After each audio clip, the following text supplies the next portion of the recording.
네, 톡스파이크입니다. 네, 다음 주죠. 5월 31일 2022년 FIVB 여자 발리볼 네이션스 리그가 막을 올립니다. 녹화일 오늘이죠. 23일 대표팀 감독으로 선임된 세자르 감독이 코치로 이끌고 있는 터키의 바크프방크가 유럽 챔피언스 리그 슈퍼파이널에서 이탈리아의 이모코를 꺾고 유럽 챔피언에 오르는 성과를 달성을 했는데, 이제 그 세자르 감독이 내일자 24일 날에 입국을 하는 것으로 예정이 되어 있습니다. 대표팀의 감독 코치진이 될 분들이 좋은 분위기를 이어서 한국 대표팀을 VNL에서 지휘를 하게 되었는데, 라바리니 감독의 세자르 감독에 대한 기대감이 좀 상당한 것 같아요. 그쵸. 그 경기 슈퍼파이널 끝나고 세자르 감독이 개인 SNS에 그 금메달 같은 거를 입에 물고 네. 이렇게 찍은 사진도 올렸더라고요, 셀카를. 맞아요. 그만큼 좀 사실 바키프방크에서 좀 경기 일정이 이렇게 유럽 챔피언스 리그가 늦게 잡히면서 아직까지 입국을 못하고 있지만, 그래도 라바리니 감독을 보자 하면서 이룬 성과가 있기에 그런 팀 컬러나 시스템적으로는 크게 달라지지 않을까 싶고요. 그래서 세자르 감독에게도 물음표보다는 아직까지는 기대감이 좀 더 큰 것 같습니다. 맞아요. 그리고 지난 9일이죠. 박정아 선수가 대표팀의 주장으로 낙점을 받았다는 소식이 또 들려왔는데, 본격적으로 이제 여자 대표팀의 리빌딩이 착수된 것을 저희가 확인을 할 수 있었는데, 많은 분들이 느끼다시피 기존의 뭐 김연경 선수라든지 양효진 선수라든지 이런 베테랑 자원들이 국대를 은퇴를 하면서 선수층 역시 젊은 층으로 확실히 바뀌었다는 걸 볼 수가 있겠습니다. 많은 팬들에게 감동을 선사했던 이제 도쿄올림픽 멤버와 비교를 했을 때, 뭐 염혜선, 김희진, 박정아를 제외한 나머지 선수가 전면적으로 개편이 된 라인업을 지금 구성을 하고 있어요. 그래서 아직까지도 조금 의구심을 갖고 계신 분들이 계신 것 같아요.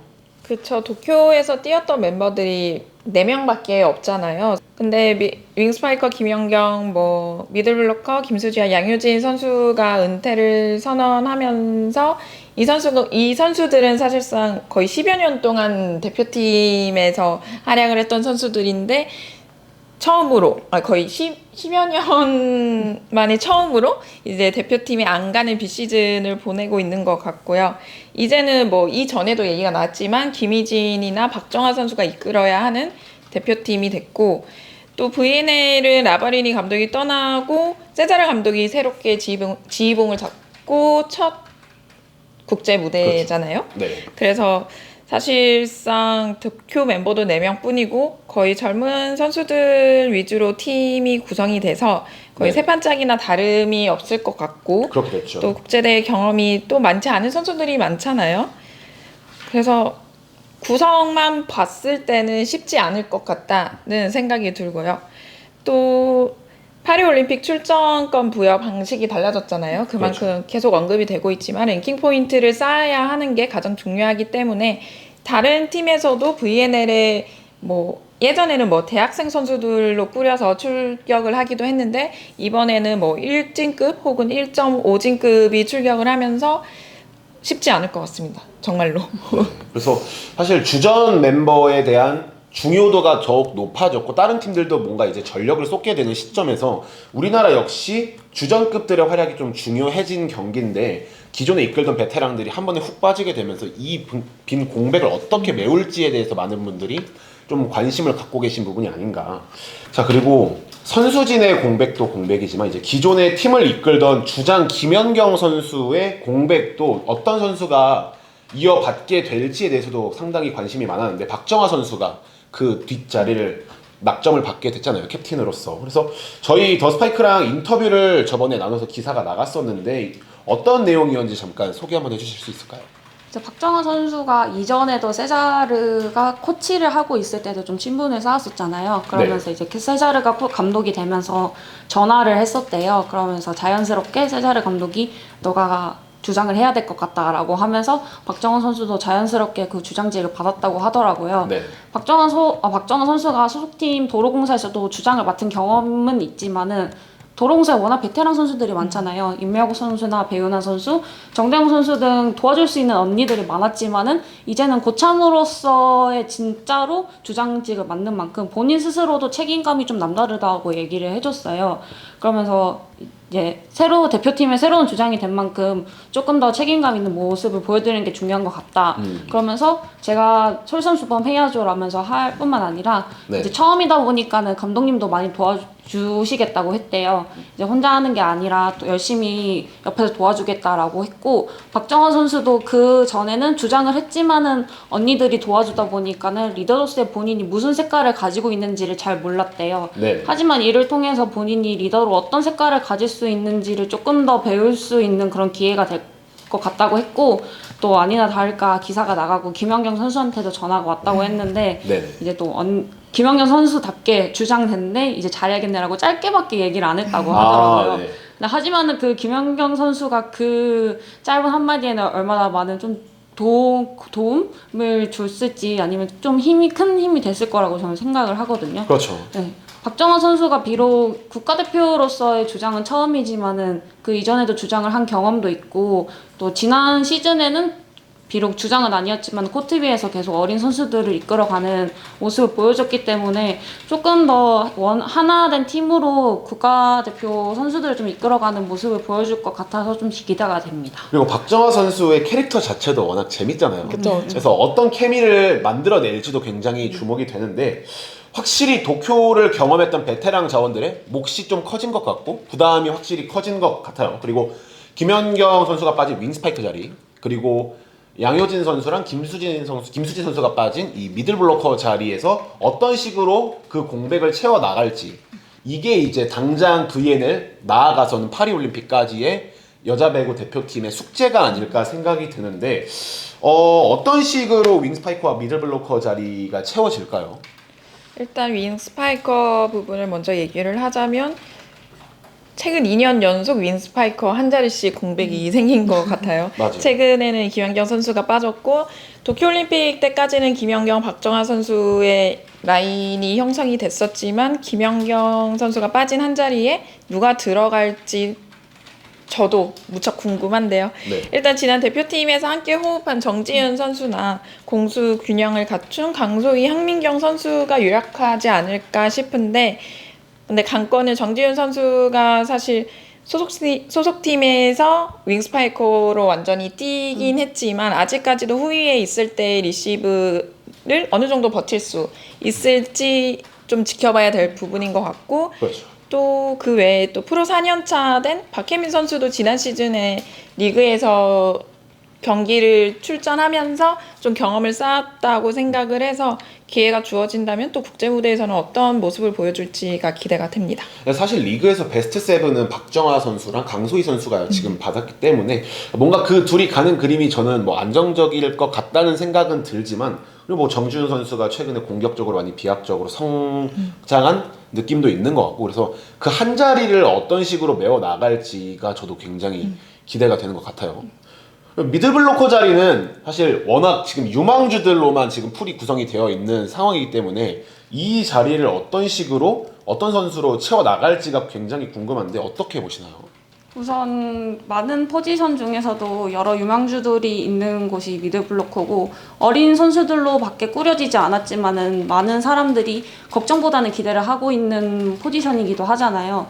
보시면은 이제 흥국생명 이주호 선수가 4명의 선수 중에서 가장 나이가 많을 정도로 어린데, 이주호 선수가 지지난 시즌에는 살짝 부진을 하면서 도쿄올림픽엔 승선은 못했지만은 그 이후 시즌에서 커리어 하이를 찍으면서 다시 본인의 활약을 보여주면서 좀 많은 사람들에게 눈조장을 찍었고요. 그렇죠. 또 이제 이다현 선수는 지난 시즌에 베스트 7 미들블로커를 수상을 하면서 본인의 실력을 조금 더 한층 업그레이드 시켰고, 비록 2021 VNL엔 올랐지만은 도쿄올림픽에는 오르지 못한 아쉬움은 있지만은 국제대 무대를 밟으면서 V리그에서 성장한 모습을 보여줬기 때문에 모든 사람들이 좀 많은 기대를 보였잖아요.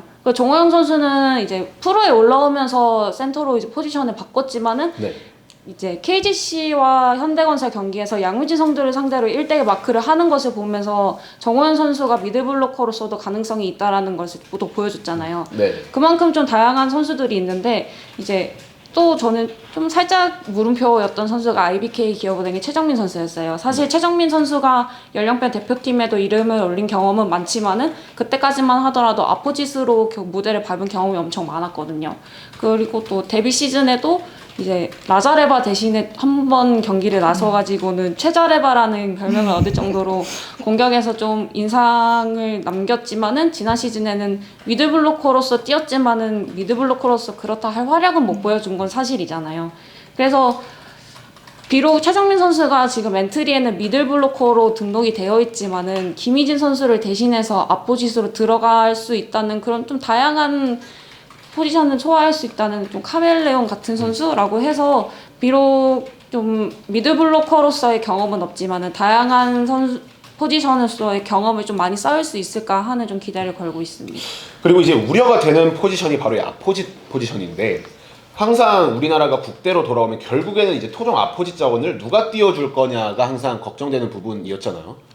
그래서 다행히 김희진 선수가 이제 IBK에서 아포짓으로 포지션을 변경해서 좀 활약을 하면서 이제 뭐 알바로 아포짓을 뛰는 게 아니라 주 포지션 아포짓으로 이제 김희진 선수를 기용을 할 수 있게 됐는데 역시나 이 주전 자원을 백업해줄 아포짓 자원이 국내 선수 풀에 많지 않다는 점이 항상 아쉬운 부분인 것 같아요. 그래서 이번 대회가 특히 여러 도시, 여러 국가에서 열리고 일정도 타이트하다 보니까 체력적으로 문제가 있을 때 이제 그 백업을 어떤 선수가 해줄 것이냐에 대해서 좀 부담 요소로 작용하지 않을까 싶은데 이 얇은 아포짓 뎁스가 오늘 어떻게 보시나요? 아포짓 포지션. 일단 한국에서는 아포짓 자원이 굉장히 귀하잖아요. 외국인 선수들이 그 자리에서 많이 뛰었기 때문에 국내 토종 아포짓이 흔하지 않은데 뭐 다른 해외 팀들도 보면 팀 사정에 따라서 아포짓이 한 명인 경우도 있고 뭐 경우에 따라서는 3명일 경우도 있는데 일본도 사실 도쿄올림픽 때 보면 정통 아포짓보다는 윙스파이커 3명을 삼각편대로 형성을 하면서 대표팀을 운영을 했고 한국도 사실 뭐 아포짓 포지션에는 김희진 선수 혼자 올라가 있지만 네. 뭐 정지훈 선수나 박정아, 김희진으로도 사실 여러 실험을 해왔잖아요. 그렇죠. 또 개인적으로는 아포짓에서는 그 한 방이 중요한데 그 파워만큼은 이한비 선수도 뒤지지 않을 것 같다는 생각이 듭니다.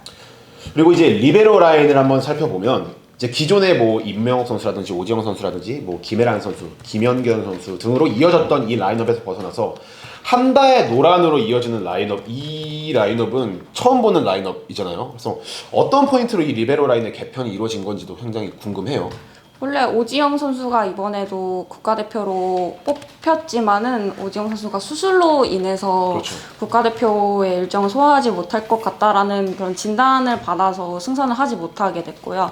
이제 임명웅 선수랑 김혜란 선수는 그 좀 타이트한 일정을 소화하기에는 이제는 좀 나이가 좀 있다 보니까는 컨디션 차원에서도 좀 했고 이제 새롭게 한다혜 선수랑 노란 선수가 국가대표 리베로 라인을 꾸리게 됐는데 노란 선수가 비록 지난 시즌 10년 만에 처음으로 주전 리베로로 활약을 했지만은 네. 그 기록은 정말 상당했거든요. 좀 리시브 3위, 디그 4위에 오르면서 KGC 주전 리베로로 활약을 했고 시즌 후반에는 부상으로 다소 주춤했지만은 이제 노란 선수가 어릴 때만 하더라도 연령별 대표팀에 이름을 꾸준히 올릴 정도로 좀 리베로로서 좋은 활약을 보여줬던 선수이기 때문에 어떻게 네. 보면은 기록상으로서 리베로를 뽑는다고 했을 땐 노란 선수가 올라가는 게 맞다라고 저는 생각을 했고요. 네. 한나혜 선수는 비록 지난 시즌 팀에서는 이제 오지영 선수에게 밀려서 원포인트 서버로서 코트를 밟는 시즌이 많았지만은 네. 2021년도 V-NL에 다녀온 경험이 있는 선수거든요. 그렇죠. 그래서 그 당시에는 오지영 선수와 한다혜 선수가 다녀왔기 때문에 자연스럽게 한다혜 선수가 이름을 올리는 게 맞지 않나라고 생각을 해서 뭔가 자연스러운 리베로 라인에서도 자연스러운 좀 세대 교체가 이루어진 게 아닐까라고 저는 좀 보고 있습니다. 네. 사실 이번 대회가 미국이랑 뭐 터키를 비롯해서 6개 국가에서 치러지고 이제 5월 31일에 시작해서 7월 17일에 종료되는 일정으로 진행이 되는데 우리나라 시각이죠. 6월 2일 10시에 이제 미국에서 진행되는 한일전을 시작으로 우리나라가 첫 경기 일정을 시작을 하게 됐습니다. 1주차부터 경기를 진행을 하면서 이제 미국, 브라질, 불가리아로 차례대로 이동을 하면서 정말 빡센 일정을 소화를 하게 됐는데 작년에는 코로나 때문에 리민이 한 곳에서 개최가 됐었잖아요, VNL이. 이와 비교하면 올해는 좀 강행군으로 이어지는 일정, 그리고 거기에 더불어서 원정 이동 거리가 만만치 않을 것 같은데 체력적인 부담이 상당히 클 것 같아요. 그쵸. 근데 VNL을 예전부터 사실 얘기가 나왔던 게 예전에는 뭐 5주차로 나뉘어서 이동을 했었잖아요. 그래서 그때도 좀 일정이 빡빡하다면서 FIVB에 대한 원망 아닌 원망의 목소리를 내기도 했었는데 이번에도 똑같아요. 뭐 1주차 때 뭐 주차별로 4경기씩 그래서 총 12경기를 치르는데 일단 뭐 이동 거리도 만만치 않죠. 근데 제가 사실 좀 궁금했던 거는 경기가 없는 주에 어떻게 훈련을 진행을 할까가 궁금을 했는데 알아보니 좀 타티 해외 외신을 살펴보면 네. 또 해외 팀들도 이에 대한 고민이 굉장히 많은 것 같고 이탈리아의 경우에는 뭐 터키, 브라질, 불가리아 여기 이렇게 차례대로 경기를 치르는데 터키 1주차 경기가 끝난 뒤에는 바로 유럽권이다 보니까 이탈리아로 돌아와서 뭐 훈련을 뭐 2주차 대비를 진행하는 걸로 알고 있고요. 네. 뭐 중국 같은 경우에도 1주차 터키, 2주차 필리핀, 3주차 불가리아인데 네. 터키랑 어떻게 좀 얘기가 잘 돼서 터키에서 좀 1주차 경기를 마치고 그대로 남아서 2주차 준비를 한 뒤에 필리핀으로 이동할 것 같고요. 한국 같은 경우에는 일단 27일 오전 비행기로 미국으로 떠날 예정이고 네. 제가 알아본 바로는 진천서촌에서 아마 새벽 5시에 출발을 한다고 하더라고요. 네. 오전 비행기이기 때문에. 저도 가긴 하는데. 네. 그래서 1주차가 끝나면 바로 브라질로 이동을 해서 브라질에서 4연전을 치르고요. 그 이후로는 좀 2주차에서 3주차 사이가 텀이 있어서 네. 이 사이에는 폴란드로 가서 폴란드에서 좀 당금질 데뷔를 한 뒤에 네. 불가리아로 입성할 계획입니다. 그리고 또 추가로 얘기를 하자면 네. 대회 조직위에서 그런 중간에 훈련을 할 수 있는 장소나 숙박할 수 있는 장소를 제공을 해준다고 해요. 근데 비용 자체는 저희가 물론 되지만 네. 그렇게 좀 알아봐줘서 어레인지까지 해준다고 하고요. 이렇게 거의 한 달 이상인 제가 한 달 이상이 39박 40일 약 그 정도의 강행군이 이어질 계획인데 가장 염려되는 부분이 정말 체력, 부상, 컨디션 관리인데 선수단 모두 부상 없이 무사히 잘 돌아왔으면 하는 바람입니다. 자, 다시 한번 말씀드리지만 이 주전급들의 활약이 정말 중요해진 상태에서 빡센 일정 속에 체력 관리를 어떤 식으로 해서 선수들의 컨디션을 잘 안배를 하느냐, 이게 가장 단기전에서 중요한 역할이 아닌가 싶은데 이 부분을 어떤 식으로 해결할지가 상당히 궁금하고, 이제 세자르 감독과 함께 코칭 스태프로 합류하는 분들이 이제 같이 지금 터키 리그에서 뛰고 있는 코치들이잖아요. 이분들도 한번 소개해주면 좋을 것 같아요. 그렇죠. 지금은 현재 뭐 이동혁 세자르 감독이 들어오지 않은 그쵸. 상황에서 공백인 거죠. 그렇죠. 23일 촬영일 기준으로 들어오지 않은 상황에서 이동혁 수석 코치가 대표팀을 일단 훈련을 진행을 하고 있는데 네. 이제 세자르 감독과 함께 새롭게 합류하는 코칭 스태프들을 살펴보면 먼저 네. 이동혁 수석 코치 다음으로 코치로 함께하게 된 피크레세이라는 코치가 있는데 네. 이 코치는 터키 국적이고요. 91년생으로 세자르 감독과 이번 시즌에 바키프방크에서 같이 어시스턴트 코치로 지냈고요. 맞아요. 전력 분석을 맡은 파블로 산체스 같은 경우는 스페인 국적으로 93년생이고요. 2019년부터 2021년까지 스페인 여자 국가대표 어시스턴트 코치로 지냈고 네. 2021년부터는 1년 동안 캐나다 여자 국가대표 전력 분석을 맡은 이력이 있습니다. 네. 그리고 체력 트레이너를 맡은 지오반니 미알레의 경우에는 이탈리아 출신입니다. 여러 국가대표팀에서 경력을 쌓았고 뭐 남자 대표팀부터 시작을 해서 뭐 2014년부터 2021년까지는 터키 남자 국가대표 체력 네. 트레이너와 함께 역시 바키프방크에서 2015년부터 6시즌 동안 함께 지낸 바 있습니다. 확실히 그 세자르 사단을 구축해서 함께 바키프방크에서 오랜 시간 같이 일해온 같은 코칭 스태프 사단인 만큼 어떻게 보면은 처음 외국인 감독이 딱 혼자 딸랑 들어왔을 때는 그 안에서 케미스트리를 형성하기도 상당히 어렵고 거기서 자신의 뭔가 지휘력을 잡아가는 과정도 조금 담금질이 필요한 부분인데 그래도 자기의 사단을 구축해서 단기간 안에 어떻게 지금 현재 여자 국대 선수들과 같이 잘 조화를 이뤄서 자기의 코칭 방법이나 이런 것들을 잘 전술을 할 수 있을지도 굉장히 기대가 되고 이제 24일 날에 들어오는 만큼 이제 우리나라 국가대표팀과의 어떤 잘 조화롭게 이뤄가는 모습들을 한번 지켜보는 것도 괜찮을 것 같습니다. 네, 이렇게 해서 이제 이번 VNL의 여자 대표팀의 명단과 대회에 대해서 간단하게 이야기를 해봤는데 6월 2일부터죠. 이제 VNL을 시작으로 비시즌 국제대회 일정의 첫걸음을 시작하게 됩니다. 그래서 팬 여러분들과 국민 여러분들의 많은 응원을 부탁드리겠고 저희 더 스파이크도 대표팀의 선전을 기원하면서 응원하겠습니다. 네, 저희는 다음 톡스파이크 때 다시 찾아오겠습니다.